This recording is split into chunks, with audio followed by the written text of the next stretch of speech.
My name's Ben, I'm 26. And a few months ago, I moved into this old two-bedroom house on Pine Street in Hamilton, Ohio, not for any big reason, no dramatic escape, no fresh heartbreak, just a quiet need for space. For the first time in my life, I wanted silence. No roommates, no thin walls with someone arguing through them, no midnight footsteps above my head, just me. A boxy house with chipped paint and a yard full of stubborn dandelions. That first week, I was still surrounded by unpacked boxes and half-built furniture. The fridge made this faint clicking noise, and the shower pressure was like standing under a leaky faucet. But it was mine. I spent most evenings on the porch with a cheap beer, watching the sun fall behind the neighbor's maple tree. That's when I saw her for the first time. She stepped out onto her back porch carrying a small tray, what looked like a glass of wine and a book. Her pace was unhurried. She didn't look around or fiddle with her phone like most people. She just settled into her chair, crossed one leg over the other, and opened her book. That was it. No performance, no pretense. She had this calmness about her, like she didn't need to be anywhere or impress anyone. The first actual interaction was just a wave. I was heading out to my car with a bag of trash, and she glanced up from watering a plant, lifted her hand slowly, gave a tiny smile, and went back to her task. It wasn't flirty. It wasn't cold either. It was easy. 2 days later, I was wrestling with my old lawnmower that refused to start.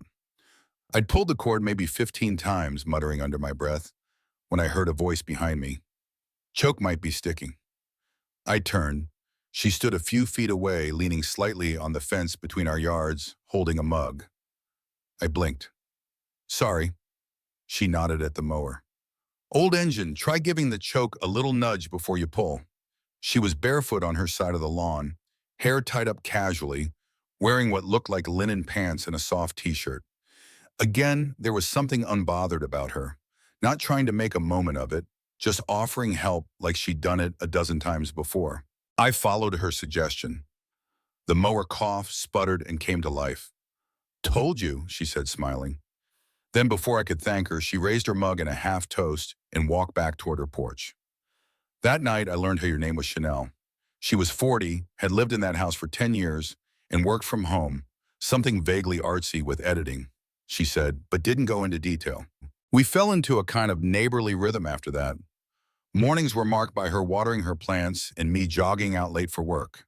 Evenings sometimes overlapped with waves, casual chat about weather, or complaints about the raccoon that had taken a liking to my trash bins. Then came the watermelon night. It was just after dinner. I was on my porch again, trying to figure out how to reassemble a drawer that had come apart during the move. I heard the creak of her gate and looked up. She had a Tupperware container in one hand and 2 forks in the other. You look like you could use a break. She sat next to me without asking, handed me a fork, and popped open the container. Cold watermelon. We talked about nothing and everything, favorite summer jobs, worst movies, music we missed from the early 2000s. Her laugh was low and steady, not overly loud, not shy either. She asked more questions than I expected. Not in a nosy way, more like she was genuinely interested. I caught myself watching her when she looked away, how she tapped her fork absent-mindedly, or tucked her foot under her knee like she'd done this porch thing 1,000 times before. When she stood to go, she looked at me a little longer than usual. Not a stare, not an invitation, just something held in the air for a second too long. Night, Ben, she said softly. Night, Chanel. She walked off into the dark. I sat there long after, the air thick with Ohio's summer heat, knowing something had shifted.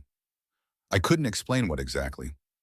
Just that the silence between us wasn't just silence anymore.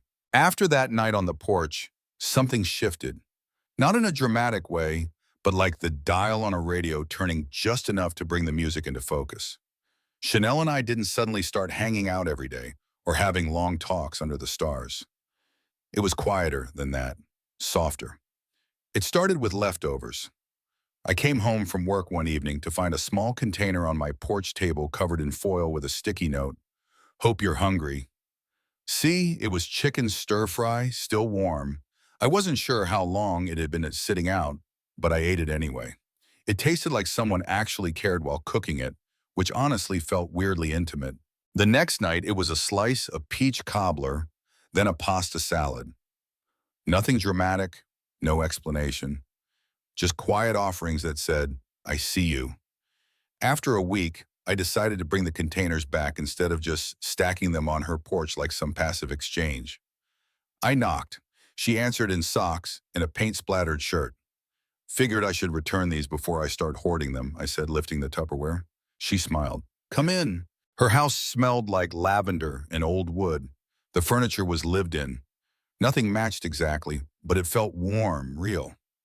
I stood awkwardly in her kitchen while she rinsed a mug, then handed me a glass of iced tea like I had always been meant to be standing there. That became a thing. I'd return a container, she'd offer a drink, and I'd stay for a bit. One evening, I noticed her struggling with a drawer in the kitchen. It stuck halfway and then popped off the track with a loud clunk. Let me take a look, I said. I grabbed her toolbox and crouched beside the cabinet. She knelt next to me, holding the flashlight like we were in a buddy movie. The drawer refused to cooperate, and we both laughed when it came apart completely in my hands. Guess we broke it together, she said, brushing her hair back with her wrist. A thunderstorm rolled in that night. Thunder cracked, and the rain hit hard against the windows. She didn't ask me to leave. I didn't make a move to go. We ended up on our couch, legs half covered by a throw blanket. She wrapped the other half around me like it was nothing, like we'd done it 100 times. We talked about childhood summers and bad exes. I told her about my dad's old truck that never ran right and the music I'd started writing but never finished. She listened without interrupting. Every once in a while, she'd nod slowly or murmur something soft like, or yeah, in a way that made me feel heard. I don't know how long we sat like that. Blanket pulled tight, thunder rolling in the background, her bare feet tucked against the couch cushions. The only light came from a lamp behind us, dim and warm. Then came that moment. We were quiet, the kind of quiet that's full of weight. Her eyes met mine and held there. No flinch, no avoidance, just looking. I didn't ask, I just leaned in. The kiss wasn't movie-like or explosive. It was steady, warm, like both of us had already made the decision long before. Her hand found my arm. My chest felt tight, not from nerves, but from the overwhelming feeling of being right where I was supposed to be. She didn't say stay. I didn't ask if I should. We moved slowly, carefully, not in a rush. We were close, but not desperate. The night didn't blur into some chaotic swirl. It felt measured, intentional, like we were carving out something between us without even trying to name it. In the morning, sunlight came through the living room curtains. I was still on her couch, my shoes by the door, her robe hung on the chair. She came in with 2 mugs and handed me one without a word. I didn't know what we were now. I didn't ask.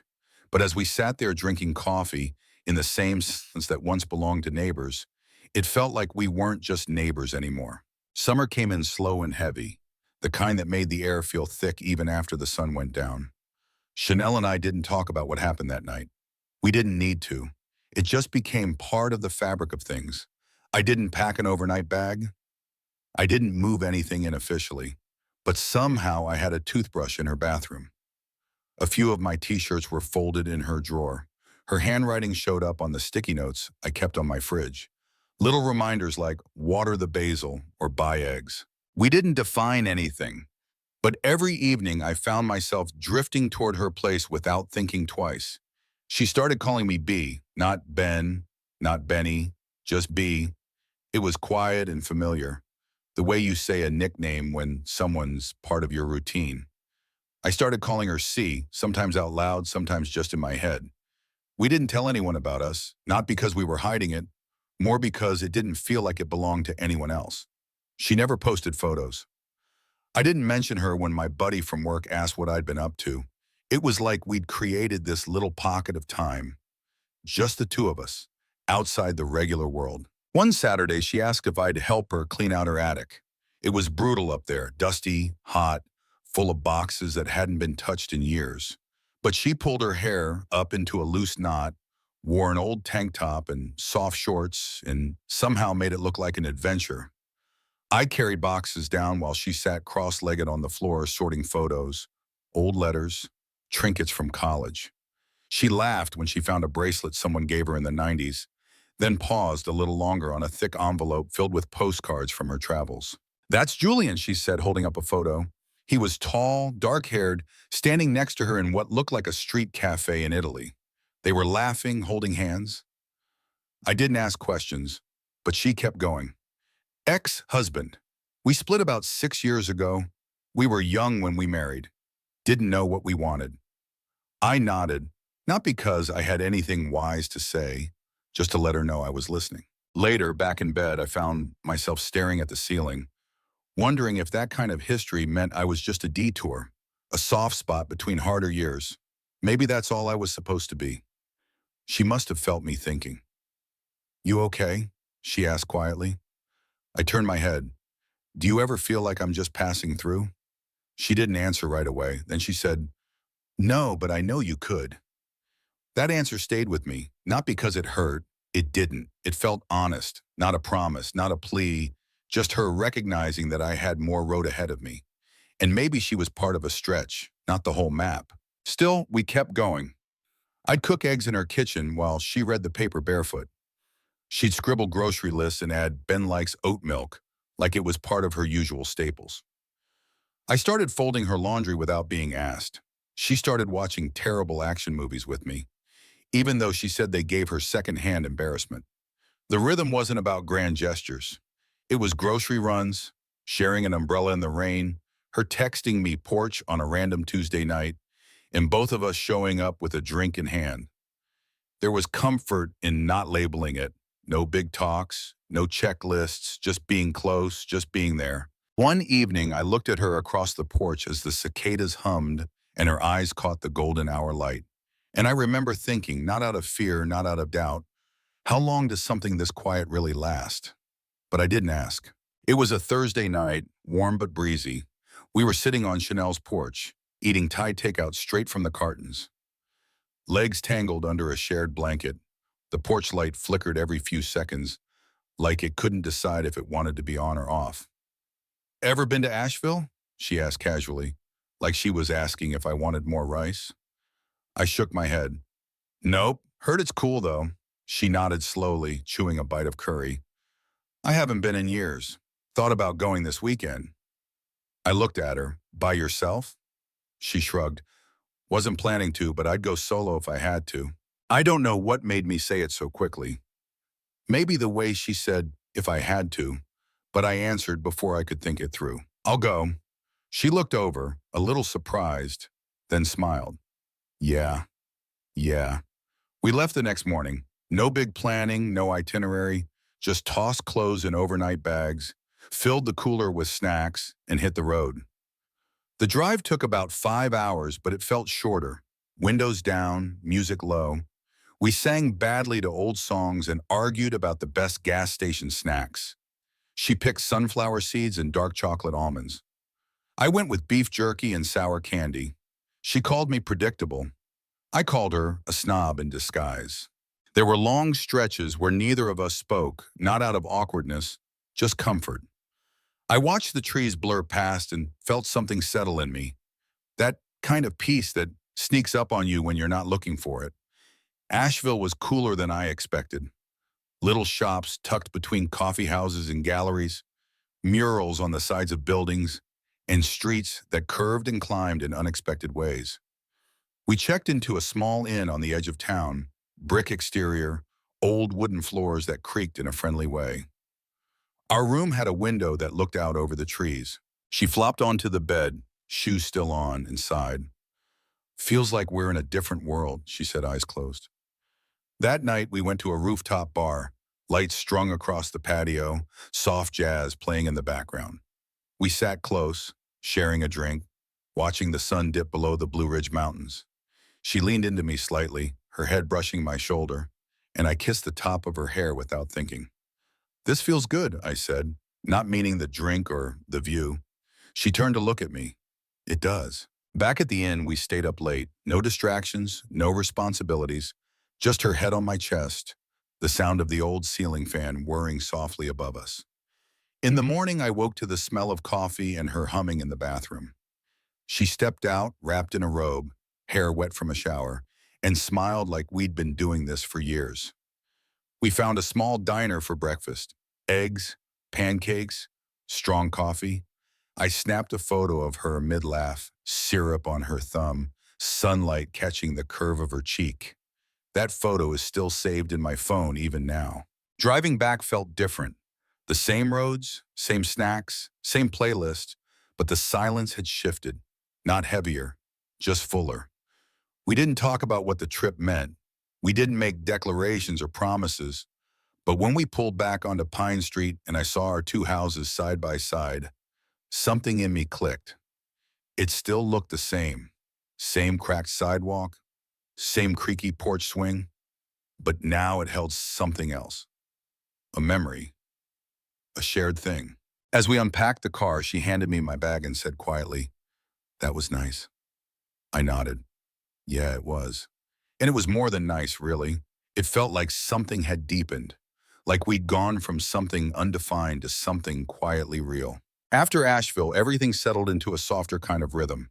There were no fireworks, no wild changes, just a quiet mutual knowing that something between us had shifted, deepened. Chanel started leaving her door unlocked if she knew I was coming by. I stopped checking the time when I was with her.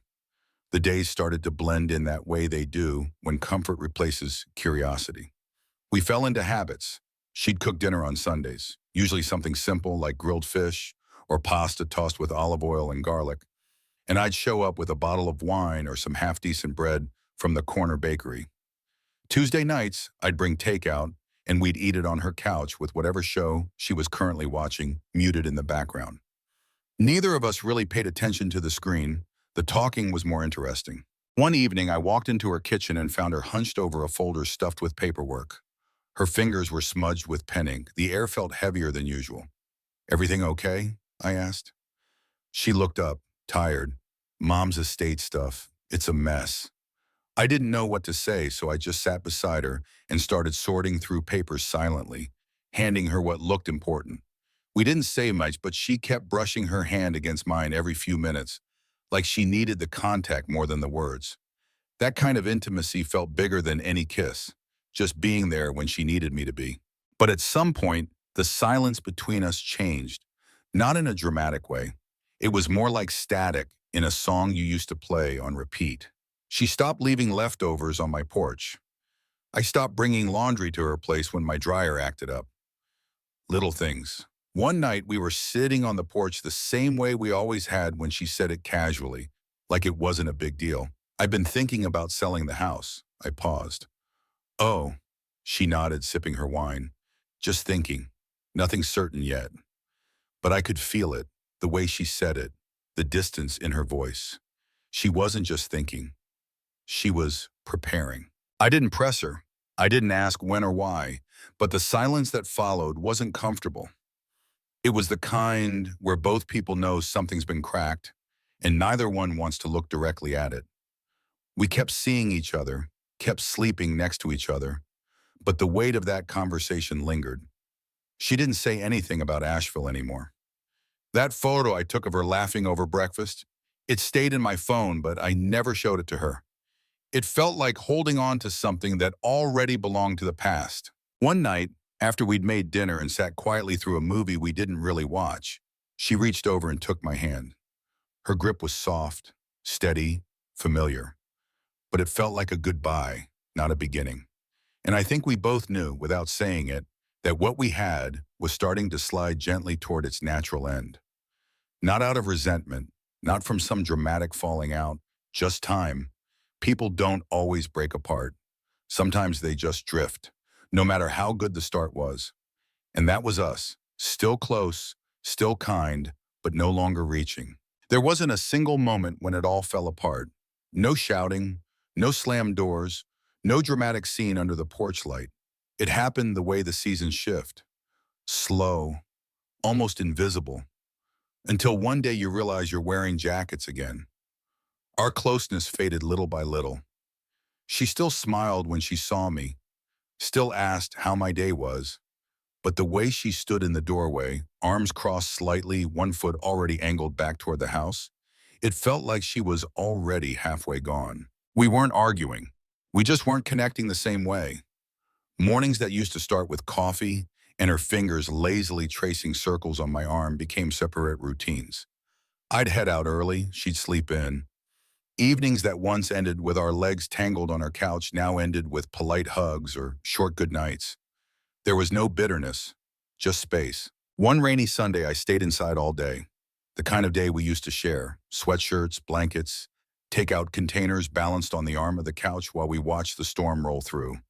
But this time, I was alone. I kept glancing at the window, half expecting to see her walking up with a bottle of wine or a book in hand. She didn't. I told myself not to overthink it. People get busy, people need space. But the next day I walked past her house and saw the sign, white clean lettering, for sale. It felt like someone had knocked the wind out of me, but in slow motion, like I'd been bracing for it and still wasn't ready. I didn't text her, didn't call. I didn't want to ask what I already knew. A week passed, then another. Finally, on a quiet Thursday evening, I walked across the lawn and knocked on her door. She opened it like she'd been expecting me. "Hey," she said softly, stepping back to let me in. Her house looked a little emptier. A couple of boughs stacked near the hallway, the bookshelf we built together half cleared. We didn't sit. We didn't make tea. We just stood in her living room, close but not touching. "I saw the sign," I said. She nodded. "It's time." I didn't ask where she was going, didn't ask why now. It wasn't my place to ask anymore. She walked with me to the porch.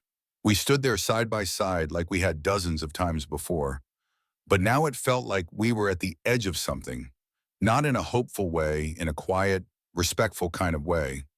She turned to me and smiled, that soft smile I'd seen the first night she brought watermelon over. "Thank you for being part of this chapter," she said. I nodded. My voice caught a little when I answered, but I managed. "You made this place feel like home." We hugged. It wasn't lingering, it wasn't rushed, just enough. As I walked back across the lawn, the rain started again, soft and steady. I didn't look back, not because I didn't want to, but because I knew I didn't need to. The day Chanel moved out was unusually quiet. No moving truck, no big goodbye, just a silver SUV packed with boxes, a few last glances at her porch, and then the sound of tires rolling down Pine Street. I didn't go outside.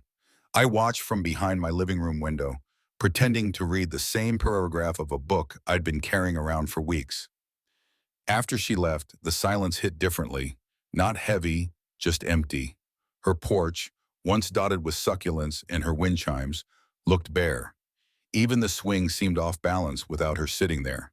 I'd gotten used to her presence like background music, faint, constant, comforting. And now that it was gone, I noticed everything. The wind chimes, the echo of her laughter when we stayed out too late talking, the faint trace of lavender when I passed her side of the fence. I tried to fill the space, tidied my house more, cooked meals I never finished, opened all the windows even when it was cold just to hear something, anything. Eventually, life nudged forward. I went back to my usual routines: work, grocery store, weekend errands. I started riding my bike again in the mornings like I used to when I first moved in. The rhythm returned, but the music had changed. I went on a couple of dates, nothing serious, just drinks, some awkward conversation, polite smiles, nice people, kind faces. But every time I found myself comparing the ease, the shorthand Chanel and I had developed, the way we could sit in silence and still feel connected. That wasn't something you just recreated. One Saturday, I was walking back from the farmer's market, a bag of peaches slung over my shoulder, when I saw her, Chanel. She was by the flowers, leaning over a crate of dahlias, hair loose, sunglasses in her hand. She looked lighter somehow, happier, not in a dramatic way, just at ease. She turned and saw me, and her face broke into a warm, familiar smile. "Hey, B," she said, like no time had passed. "Hey, C." We hugged, short, natural, like two people who'd once shared something real and didn't need to pretend otherwise. She asked how the house was. I told her the raccoon was back. She laughed. We stood there a while catching up. No tension, no hidden questions. Just two people who had been through something quiet and meaningful together. "I'm good," she said when I asked how she was settling in. Me too, I replied. And for the first time, I actually meant it. We didn't exchange numbers. We didn't make plans. There was nothing to continue and nothing to fix, just that moment. She left with her bouquet, and I walked home carrying my peaches, the sun warm on my back. Later that week, a young couple pulled into her old driveway. A woman stepped out, baby in her arms. A man unloaded a stroller from the trunk. I watched from my porch, same spot as always, and gave a little wave. They waved back. Life moves on, and sometimes it leaves a small echo behind. Not painful, not loud, just enough to remind you something good happened here. The family that moved into Chanel's old house settled in quickly. By the end of their first week, wind chimes were hanging by the porch again. Different ones, sharper and brighter in tone, but still familiar in a way that made me smile. They had a little girl, maybe 2 or 3, who wore sparkly rain boots even on sunny days and pointed at squirrels like they were magic. The dad worked on his car in the driveway on Sundays, and the mom always waved when she saw me jogging by. We weren't close, just neighborly, and that was enough. The first time I saw Chanel after the farmer's market was about a month later. I was at the movie theater alone, something I'd started doing again. She was 3 rows ahead of me, also alone. She turned around halfway through the trailers and caught my eye, gave a small wave. After the credits, we walked out together and ended up sitting outside on a bench, sharing a quiet conversation about the film. Not deep, not emotional, just two people who still enjoyed the same pace. I still think about your porch sometimes, she said, watching the people pass. Yeah, she nodded. The sound of those cicadas, that weird flickering porch light. I laughed. Still haven't fixed it. We sat a while longer, the breeze cutting the early spring warmth. Then we stood, exchanged a brief hug, and parted ways without hesitation. No lingering, no looking back. That became our new rhythm. Occasional sightings around town, the library, a cafe, sometimes a glance from across a parking lot. Each time we'd share a quick smile or wave, and that was it. She became something different in my life. Not a friend, not quite an ex, more like a warm memory that walks around in the world sometimes. Like a song that plays in a coffee shop and takes you back but doesn't pull you under. Every now and then, I'd sit on my porch, legs stretched out, drink in hand, and let the wind carry in her memory. The way she looked brushing her hair off her shoulder, the way she spoke my name softly like she was thinking through it before saying it. But it wasn't painful, it wasn't longing, it was more like appreciation. She'd been the first person who really saw me in that house. Not just the guy fixing things or making jokes, she saw the version of me that was still figuring things out and didn't need me to have the answers. And I saw her not just as the beautiful older woman next door, but as someone full of history and warmth and a kind of quiet courage. Sometimes I missed who we were together, not in the way that makes you ache, but in the way that makes you smile when you're alone. I knew we were never meant to stretch across years. We were a season, a chapter. And some chapters aren't supposed to be long. They're just supposed to be meaningful. She helped me see the value in stillness, in showing up in porch lights and watermelon and quiet mornings without needing to talk. And in the end, that was enough. The rain came again one Sunday afternoon, just like it always did. I pulled my chair onto the porch, let my feet get wet, and listened to the soft tapping on the roof. I could almost see her there beside me, legs crossed, cup of tea in hand, head resting against the back of her chair. I smiled to myself, not because I wished it all back, but because it happened and it mattered. In the creak of a porch swing, in the shared bite of cold watermelon under an Ohio summer sky, Ben and Chanel proved that the deepest love stories often unfold without scripts. A sticky note on leftovers, a lawnmower fixed with a neighborly nudge, or the quiet courage to say, I see you across a fence. Chanel, anchored in solitude after a decade alone, rediscovered joy in Ben's unassuming presence, not as a fling, but as a gentle reminder that life's richest chapters can begin mid-sentence. Ben, craving silence in his new house, learned that true connection isn't about filling the quiet, it's about sharing it, letting stillness speak louder than words. Their tender, undefined season, no labels, no promises, teaches a soul-shaking truth. Some relationships aren't meant to last forever. They're meant to wake you up, to show you the beauty in borrowed time, and to leave you softer, wiser, forever changed. In a world chasing eternity, embrace the fleeting, the porch light flicker, the unspoken B and C, the memories that linger like cicadas in the dusk. Because even a single summer can redraw the map of your heart. What about you? Has a quiet neighbor, a brief season, or an unexpected kindness ever reshaped your world in ways you still carry? Drop your story into the comments. I read every word. If this touched your soul, smash subscribe and hit the bell for more raw, heartful tales that celebrate life's gentle, fleeting magic. Let's keep finding home in the in-between, together.